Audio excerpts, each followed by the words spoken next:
Back in 1967, Jimi Hendrix was part of some truly surreal package tours. The most famous one is probably his stint opening for the Monkees.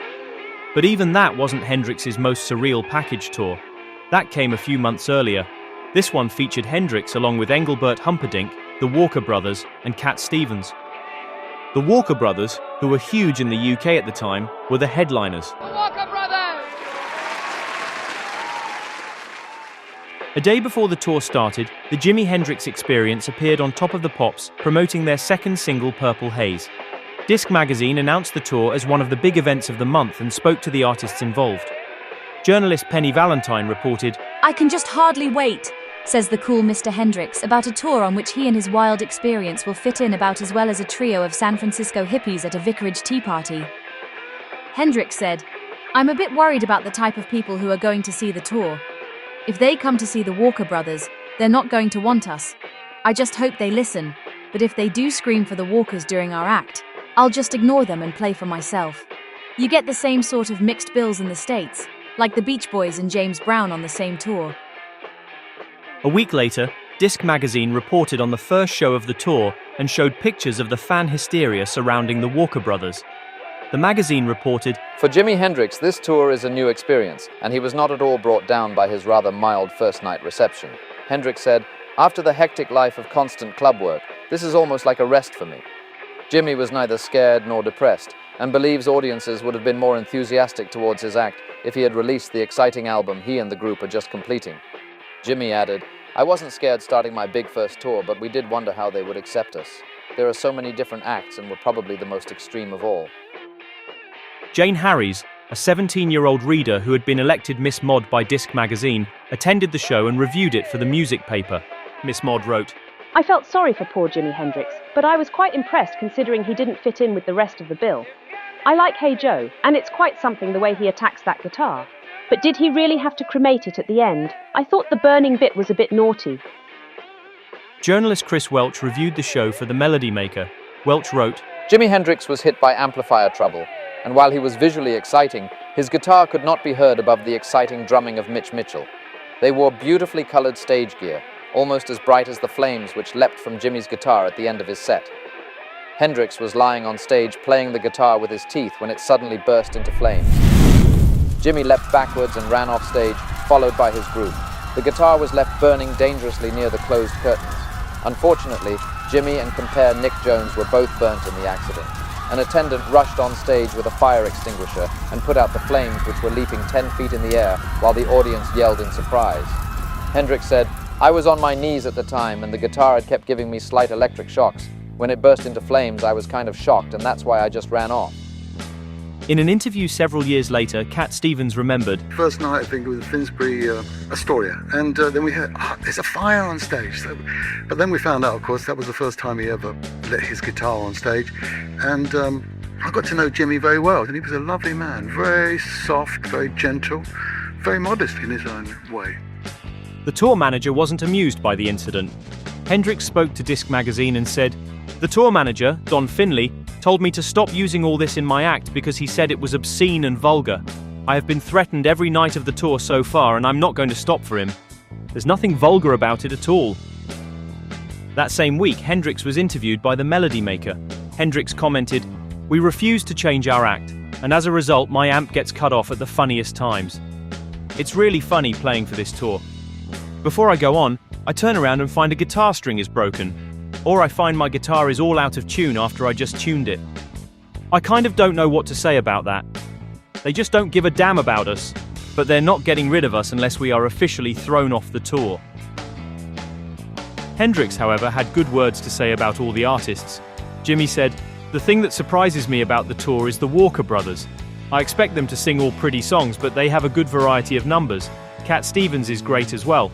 And Engelbert Humperdinck is very, very professional. He knows exactly what he's doing." A few days later, Disc magazine reported yet another incident. Jimi Hendrix had 4 stitches put in his foot after a fuzzbox foot control broke during his show with the Walker Brothers at Chesterfield on Saturday, but he was able to go on for the second house. The magazine added, Hendrix has completed the 12 self-written tracks for his first LP, but manager Chaz Chandler is undecided whether to release it immediately or rush release a new single. Chaz Chandler eventually opted to release a new single. A week later, Disc magazine reported, Jimi Hendrix up to 7 this week with purple haze and now recovered from the foot injury caused by a broken fuzzbox foot control at Chesterfield last weekend, has hit back at critics who say he can only make rave-up records. He has specially recorded a slow number for his next single release, a song called The Wind Cries Mary. Agent Dick Katz says, "This is a beautiful number and features some fine guitar by Jimi. He made it to prove he is not just a raver on record as some people have suggested. I predict it will be a tremendous hit." Despite the controversy and boycott attempts, Hendrix wasn't thrown off the tour. The package tour came to a close following 2 final performances at Granada Theatre in Tooting. In an interview several years later, Engelbert Humperdinck remembered, "At one point on one of the dates, my guitarist didn't show up, and Jimi said, 'Don't worry, man, I'll play for you.' I said, 'You can't be out in the open play. You're a star in your own right.' He said, I tell you what I'll do. I'll play behind the curtain." And it was like listening to 3 guitars behind the curtain when he played. But Jimi was quite an unusual character even then. Not only he used to burn his guitars, but he used to smash them up and all that business. But basically, he was a real nice human being. Because I happened to make a comment one day, and I said, "Jimi, it's a nice jacket, man."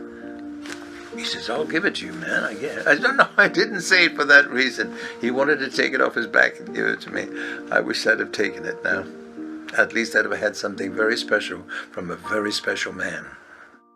Hey, can we just have one kind of hurry? Don't waste all the film there. Stop it for a second. A couple of weeks after the end of the tour, Disc magazine asked Hendrix to give his verdict on the latest hits. This was the first hit talk by Jimi Hendrix for Disc magazine. He did another one later on in September 1967. His own single, Purple Haze, was number 8 in the charts, and The Wind Cries Mary was at 19. Here's what Hendrix had to say about the chart hits of May 1967. Pictures of Lily. What can you say about a song like The Who's? I don't know. The ring of that guitar is so pretty, and so is the harmony and drums. Everything happens in such a way that it's arranged perfectly. This should be a big smash. I can hear the grass grow. I can hear the grass grow. The move knocked me out. Such a ridiculous strong beat. The voices go with the feeling of the rhythm and the beat. Everything fits in nicely. It's a little bit me, and it's a little bit you. The Monkees have a very ordinary rock and roll flavor, and the song doesn't move me at all. Music-wise, I'm sorry, but I don't care for them. I practice every day to find some clever lines to say to make the meaning come through. The Sinatras. No, I feel nothing about this one. You just know what notes are coming next. Everything's there. Everything's so precise. No imagination. Like a puppet on a string. Sandy Shaw is cute. That song is good for her. I don't know if I really like it, but it has hit flavor.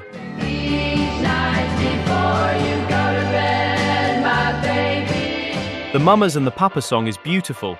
It's ridiculous how they arrange things to something as pretty as this. I like it a lot.